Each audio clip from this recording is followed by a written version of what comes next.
Hallo und herzlich willkommen zu meinem neuen Video. Schön, dass ihr wieder dabei seid. Mein Name ist Sanna vom Kanal Pastel Tokio und ich habe heute einen Gast bei mir. Beziehungsweise ich bin heute bei jemandem zu Gast. Stimmt. Und zwar bei der lieben Jessie. Jessie, stell dich doch mal erstmal vor. Ja, wer mach ich. bist du? Hi, mein Name ist Jessie vom Kanal Jessie Des. Ich bin zurzeit hier in Tokio und gehe zur Sprachschule und habe mich in einem Sharehouse einquartiert. Ja, ihr findet mich auf Social Medias, zum Beispiel auf Instagram, auf YouTube, manchmal auch auf Twitch, zurzeit eher weniger und überall quasi unter dem gleichen Namen Jessie Des. Ja, und da wären wir vor allem auch schon beim heutigen Thema, wo du es auch eben angesprochen hast. Wir reden heute über das Thema Sharehouses in Japan. Ein Sharehouse ist eine Wohngemeinschaft, die von verschiedenen Personen geteilt werden, die zusammenleben. Jeder Bewohner hat sein eigenes Zimmer, wohingegen Räumlichkeiten wie Küche, Gemeinschaftsraum bzw. Wohnzimmer und Bad geteilt werden. Außerdem gibt es, wenn ich richtig informiert bin, aber da wirst du mir sicherlich noch viel mehr dazu erzählen können, so eine Art Verwaltung, die immer oder zumindest ein paar Mal in der Woche verfügbar ist, um den Bewohnern bei ihren alltäglichen Problemen zu helfen. So, und da das Thema Sharehouse für mich ein komplettes Neuland ist, weil ich noch nie in einem Sharehouse gewohnt habe, habe ich dementsprechend eine Menge Fragen für dich vorbereitet. Und ich denke, die könnten für den einen oder anderen interessant sein, der es in Erwägung zieht, in Zukunft in ein Sharehouse zu ziehen. Frage Nummer 1.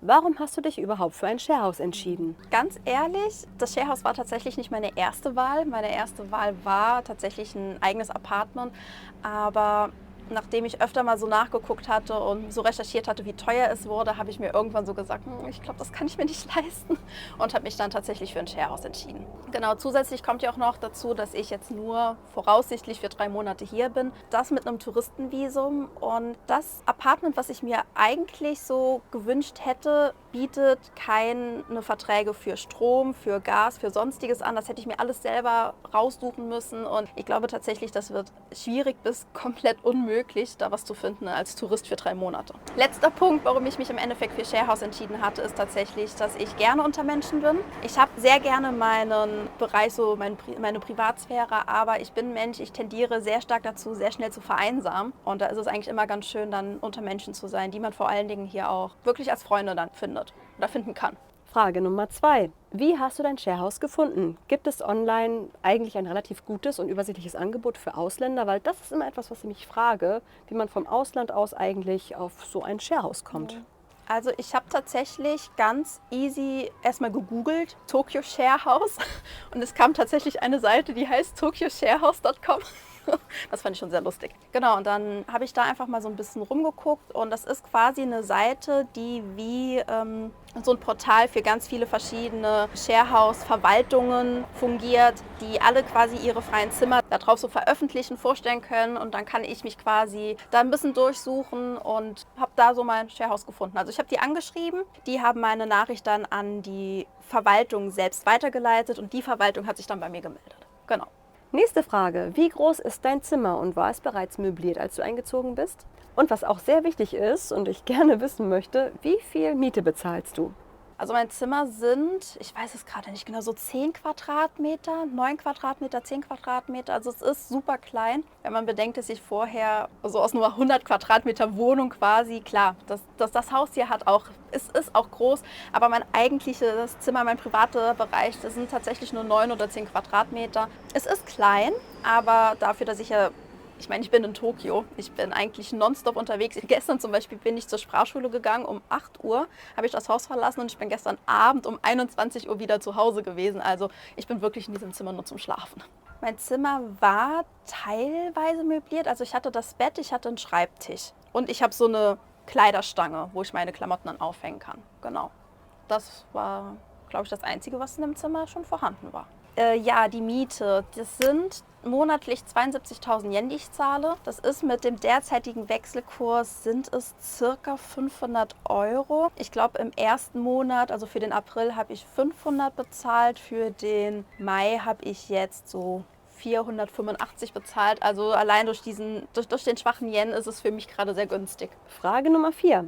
Bezahlst du monatlich Miete oder ist das quasi wie in einem Hotel, dass du dann, wenn die ganze Sache gegessen ist und du ausziehst, dann alles auf einen Schlag bezahlst? Genau, also bei mir ist es so, ich zahle die Miete monatlich, konnte mir aussuchen, wie ich das machen möchte. Also entweder hätte ich die Möglichkeit gehabt, das über ein Konbini Cash zu bezahlen. Das fand ich schon sehr gut mitgedacht, gerade für Ausländer. Oder ich zahle es mit einer japanischen Bank, also mit einem japanischen Bankkonto. Oder was ich jetzt mache, ist es mit der Kreditkarte zu zahlen. Und da ist das System auch so, dass die Hausverwaltung mir einmal im Monat, Ende des Monats, einen Link zuschickt. Den öffne ich dann und dann komme ich quasi auf so eine Seite, die mich dann auffordert, das Geld zu bezahlen. Da gebe ich meine Daten ein und dann wird das Geld von meiner Kreditkarte direkt abgebucht. Ich muss mich um nichts kümmern, die schicken mir einfach den Link und die erinnern mich quasi, Miete her. Nächste Frage. Hast du extra Gepäck benötigt, als du hier eingezogen bist? Also sowas wie extra Bettwäsche und Handtücher und sowas? Ich habe 2 Tage vor meiner Ankunft in Japan nochmal quasi ein Online-Gespräch mit der Hausverwaltung geführt, wo ich dann auch nochmal online meinen Vertrag unterschreiben musste. Und da habe ich erfahren, dass ich quasi eigentlich außer dem Bett und der Matratze nichts gestellt bekomme. Also ich hätte mich um Kissen, um Bettdecke und um Bettbezüge komplett selber kümmern müssen. Und das habe ich halt 2 Tage vorher erfahren. Das war jetzt nicht so geil. Aber Justine hat mir da sehr gut ausgeholfen. Die hat mir Bettdecke vorbeigebracht. Ja, und Handtücher. Also so alles musste ich im Endeffekt dann tatsächlich selbst besorgen. Genau. Frage Nummer 6. Gibt es eigentlich eine Begrenzung beim Mietvertrag, also quasi ein Minimum an Monaten, die man in einem Sharehouse leben darf? Also ich habe meinen Mietvertrag jetzt hier für 3 Monate. Ich bin auch tatsächlich davon ausgegangen, dass 3 Monate so die Mindestvertragslaufzeit ist. Ich habe letztens aber jetzt auch erfahren durch einen Mitbewohner, dass eine ehemalige Mitbewohnerin hier nur 1 Monat gewohnt hatte für ein Praktikum. Und von daher gehe ich davon aus, dass bei mir in dem Sharehouse hier tatsächlich 1 Monat Mindestlaufzeit ist. Wie es mit einer Höchstlaufzeit aussieht, weiß ich nicht. Ich glaube, einer wohnt hier schon recht lange. Also lass den bestimmt schon 2, 3 Jahre hier wohnen. Ich will mir jetzt natürlich nicht meine Hand ins Feuer legen, aber ich glaube, dass die eine oder anderen hier schon recht lange wohnen. Ich glaube nicht, dass es dafür gemacht ist, dass man jetzt quasi für immer hier drin wohnt, sondern dass die irgendwann schon sagen, Leute, sucht euch jetzt mal bitte was Neues. Aber ich glaube, so ein paar Jahre sollten eigentlich machbar sein. Nächste Frage. Gibt es sowas wie eine Ausgangssperre? Ausgangssperre habe ich tatsächlich hier keine. Also ich kann kommen und gehen, wann ich möchte. Ich habe einen Mitbewohner, der liebt es, abends in Izakayas, in Bars, in Clubs zu gehen und der kommt sehr spät heim. Also entweder spät hier im Sinne von mit dem letzten Zug oder mit dem ersten Zug. Also von daher, wichtig ist einfach nur, dass man leise ist, wenn man reinkommt und dass man die Tür zusperrt. Aber eine Ausgangssperre selbst gibt es keine. Wir haben auch keine, der das kontrollieren könnte. Also von daher. Frage Nummer 8. Was sind deiner Meinung nach die Vorteile eines Sharehouses? Also wenn man ein Mensch ist, der grundsätzlich gerne unter Menschen oder unter anderen Leuten ist, finde ich, ist das auf jeden Fall ein Vorteil von einem Sharehouse, dass man hier nicht alleine ist und trotzdem seinen eigenen Bereich hat. Was ich auch total gerne mag, ist mich abends mit meinen Mitbewohnern einfach im Wohnzimmer zu treffen oder in der Küche abends mal ein Bierchen zu trinken und zu quatschen über den Tag oder was man am nächsten Tag vorhat. Ja, dann auf jeden Fall, dass die Miete günstiger ist als in einem Apartment, dass ich mich nicht um Stromverträge, um Gas, Wasser, sonst was kümmern muss und dass wir halt immer einen Ansprechpartner haben im Sinne von der Hausverwaltung. Ja, jetzt wird's privat. Hattest du bisher irgendwelche Komplikationen mit anderen Mitbewohnern? Also Komplikationen hatte ich tatsächlich noch mit gar keinem hier gehabt. Es gab eine Situation, das war an meinem 2. Abend. Es ist quasi ein Tag nach mir, ist noch ein neuer Mitbewohner eingezogen und der ist sehr extrovertiert. Und wir saßen abends noch mit 2 anderen in der Küche und es wurde sehr spät. Also ich glaube, es wurde 11, halb 12, 12 unter der Woche und wir sind vielleicht ein bisschen lauter gewesen. Und dann kam eine, die quasi direkt neben dem Wohnzimmer schläft, kam dann aus ihrem Zimmer raus, hat gefragt, ob wir vielleicht ein bisschen leiser sein könnten. Die muss am nächsten Morgen früh raus. Und das war's. Also mehr ist tatsächlich jetzt nicht gewesen. Auch was ich von anderen Mitbewohnern höre, gibt es hier eigentlich keinen. Also bei mir zumindest gibt es keinen Stress.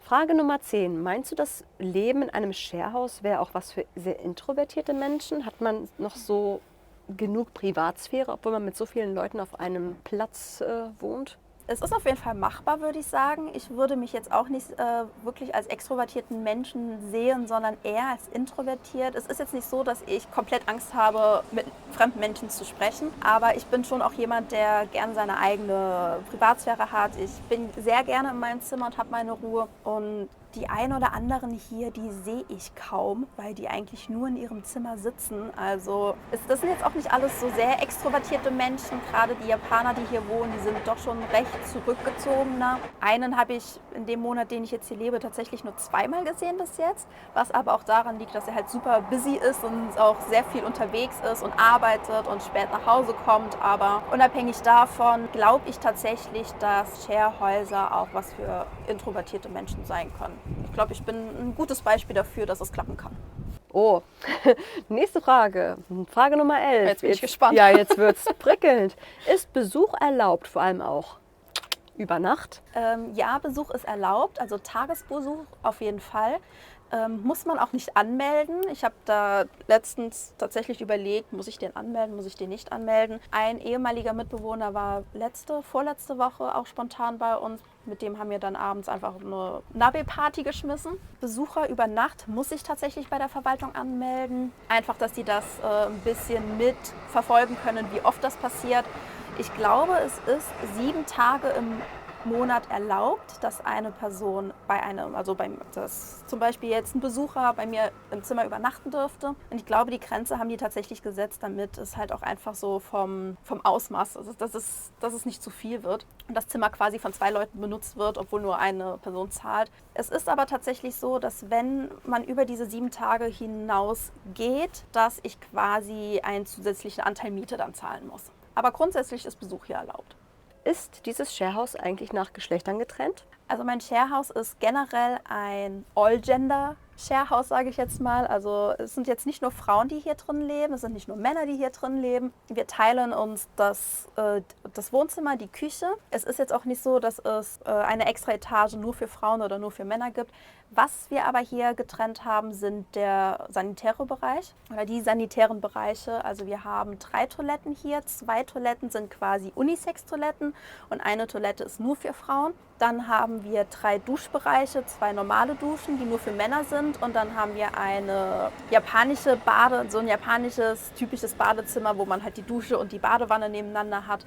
Genau, und der Vorraum von der Dusche, die nur für Frauen ist, der wird dann von allen geteilt, weil da sind dann die Waschbecken drin, da sind die Waschmaschinen drin, da hat jeder quasi seinen eigenen kleinen Bereich, wo er seine Kosmetik und sowas drin hat. Und genau, der Bereich wird dann von allen geteilt, aber der Zugang zur Dusche oder zum Baderaum ist dann tatsächlich nur für die Frauen.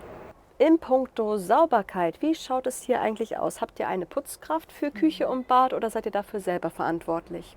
Ich bin sehr froh, dass wir einmal wöchentlich eine Putzfirma haben, die unser Sharehouse putzt, weil bei 13 Personen, beziehungsweise wir sind zurzeit 12, aber grundsätzlich hat dieses Sharehouse 13 Zimmer, also bei maximal 13 Personen kommt sehr viel Dreck zusammen. Ist aber auch tatsächlich so, also die kommt immer einmal die Woche. Ich habe die letztens gesehen, das sind tatsächlich 2 Personen, die einmal das Sharehouse von oben bis unten komplett sauber machen und den ganzen Rest, den machen wir halt schon selber. Also wenn einer gekocht hat, dann spült er seine Sachen, stellt sie zurück. Wenn der andere kocht, dann spült er auch seine Sachen im Anschluss.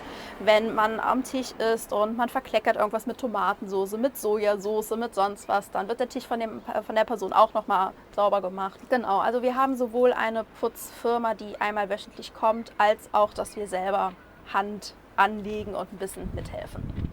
Und da wären wir schon bei der letzten Frage. Gibt es recht viel Unterstützung seitens der Verwaltung für, ich sag mal, Bewohner, die nicht so gut Japanisch können? Oder helft ihr euch auch sehr viel gegenseitig unter euch Bewohnern? Also die ganzen Gespräche per Mail, die ich mit der Hausverwaltung geführt hatte, als es um die Bewerbung ging, waren komplett auf Englisch. Telefonate habe ich jetzt keine mit denen geführt, aber ich habe von anderen Mitbewohnern mitbekommen, die eine Frage hatten oder angerufen hatten, dass das auch alles auf Englisch ablief. Also das ist sehr easy, sage ich jetzt mal, gerade für Ausländer oder für Leute, die halt noch nicht so wirklich Japanisch sprechen. Ich hatte auch letztens das Problem, ich weiß, du hattest das bestimmt mitbekommen, mit dem schönen Insekt, was aus meiner Klimaanlage rausgeflogen ist. Das Sharehouse kann ja nichts dafür, das hätte überall passieren können. Auf jeden Fall hatte ich ein kleines Problem mit Insektenbefall in meinem Zimmer. Das ist auch das falsche Wort dafür. Ich hatte eine Kakerlake im Zimmer. und habe dann die Hausverwaltung direkt eine Mail geschrieben und gefragt, was kann ich machen? Gibt es eine Möglichkeit, mit der Klimaanlage einen Filter einzubauen oder wurde die irgendwie nicht gereinigt oder sonst was? Und dann haben die mir verschiedene Links zugeschickt und gesagt, dass die Klimaanlage erstens vorab schon gereinigt wurde. Das heißt, es muss irgendwas dazwischen in der Zwischenzeit gewesen sein. Haben mir einen Link zugeschickt mit Hilfemöglichkeiten, was ich machen kann, um dass das nicht nochmal passiert. Also so präventionsmäßig haben die mir da schon, zwar nur in dem Fall nur per Mail geholfen, aber wir stehen auf jeden Fall im sehr engen Kontakt zu denen. Die kommen auch mit der Putzfirma einmal die Woche mit rein und gucken, wie sieht es hier aus und sagen auch immer oder fragen. Ich kriege immer regelmäßig eine Mail, zweimal jetzt im Monat, ob alles in Ordnung ist, ob es irgendwas gibt, wo ich Probleme habe, wo die mir helfen können oder sowas. Das auf jeden Fall. Und mit den Mitbewohnern hier selbst, die sind hier alle zum Glück sehr offen und sehr kommunikativ. Und ich weiß auch genau, als ich meinem zweiten Tag vor dieser Anzeige stand, vor der Tabelle stand, wie der Müll hier zu trennen ist, dachte ich mir auch so, ja gut, wie läuft das jetzt hier? Und dann habe ich auch einen gefragt und der hat mir alles genau erklärt, auf Englisch. Also meine Mitbewohner hier, die können auch alle recht gut Englisch. Hat mir dann alles genau erklärt und auch die Küche so nochmal gezeigt, wie funktioniert die Küche, wie funktioniert die Mikrowelle und so. Also da haben wir uns alle schon sehr unterstützen können. Ja. Mann, das war jetzt echt eine Menge, Jessie. Vielen, vielen Dank, dass du mir so viel über Sharehouses erzählt hast. Jetzt ist man auf jeden Fall gut vorbereitet, hoffe ich. Ja, danke, dass du mich eingeladen hast, in Ja, deinem Interview dabei zu sein. Ja, dass ich hierher kommen durfte. Vielen, Stimmt, vielen ich Dank. bin ja der Gastgeber hier. Ne? Also in diesem Sinne, checkt auf jeden Fall Jessies Social Media ab, auf allen möglichen Kanälen und Channeln und wo du überall verfügbar bist. Denn was auch sehr interessant vielleicht für den einen oder anderen ist, sie berichtet aktuell selbst auf YouTube von ihrer 3-monatigen Japan-Nicht-Reise, von deinem Aufenthalt hier. Ja, es Genau. ist ja endlich mal keine Reise. Ja, eben. Alltag in Japan. Genau, auch wenn es nur 3 Monate sind. Ja, aber immerhin. Immerhin, das stimmt. Ne? Genau, also checkt sie aus und falls euch dieses Video gefallen hat, lasst gerne einen Daumen hoch da und abonniert diesen Channel und natürlich auch ihre Channels, wenn ihr mehr Videos aus Japan sehen wollt. Wir sehen uns dann in meinem nächsten Video wieder. Bis dann. Ciao. Ciao. Schön, dass ihr wieder da... Hallo. Gott. Okay. Ja, und da hast du vor allem auch erstmal... Ich hasse sowas. Kennst du das? Das ist so, wenn du nicht so und nicht reden kannst. Was ich eben gesagt habe, war auch nicht gut, glaube ich, aber egal. Nein, das ist authentisch. Das ist authentisch. Solange es authentisch ist, alles gut. Besser als gestellt. Ja, das stimmt. Wohngemeinschaft, in dem viele in der Wohngemeinschaft. Der Gerät. Genau. Genau. So das ne. Jetzt fang noch an zu bohren hier. Ich glaub's ja nicht. Also wie sich das anhört, ist es ein kleiner Bohrer. Ja, ne, so ein Pupsding. Ja, Japaner halt. Nächste Frage, bevor der Zug kommt. Quatsch. So, jetzt einfach mal richtig. Ich komme mir so vor, als würde ich nie eine Antwort bekommen. Du antwortest ja nie. Talk to my head. Solange sich der Fuß ist, alles okay. Und was auch sehr wichtig ist und ich gerne wissen möchte, wie viel Miete bezahlst du? Jetzt mach mal hier Money, ne? Mal hier Fakten auf den Tisch. Ich nix Nihongo. Nix Nihongo. Gaijin-Bonus. So quasi ein Minimum an Monaten, die man in einem Sharehouse leben darf. Jetzt Hub halt noch. Ja, jetzt wird's privat. Hattest du bisher irgendwelche Komplikationen mit anderen Mitbewohnern? Hattest du hier Stress, hier Hahnenkampf? Ich puste die hier alle weg. Ist Besuch erlaubt? Vor allen Dingen sitzt die jetzt Besucher. Ist hier eigentlich Besuch erlaubt? Genau, die erste Frage war, ey, Ische, warum hast du eigentlich hier Sharehouse gewählt? Ja, stimmt, Kosten. Aber damit habe ich gar nicht deine Frage beantwortet, oder? Warum ich mich für Sharehouse, oder? Hab ich ja, beantwortet? doch, war eben wegen Kostenpunkt, ne? Das ist echt nice. Hallo, drop doch nicht, wo ich wohne. Wird doch rausgeschrieben. Also hier Adresse ist, ne, also gib bei Google ein. 31524 Ginza. Ich dachte oben auf dem Shibuya Scramble wohnst Ach du. so, ja ganz oben, Dachterrasse. Ja, genau, bei der Das ist Bar. meine. Auf der sitzen wir gerade.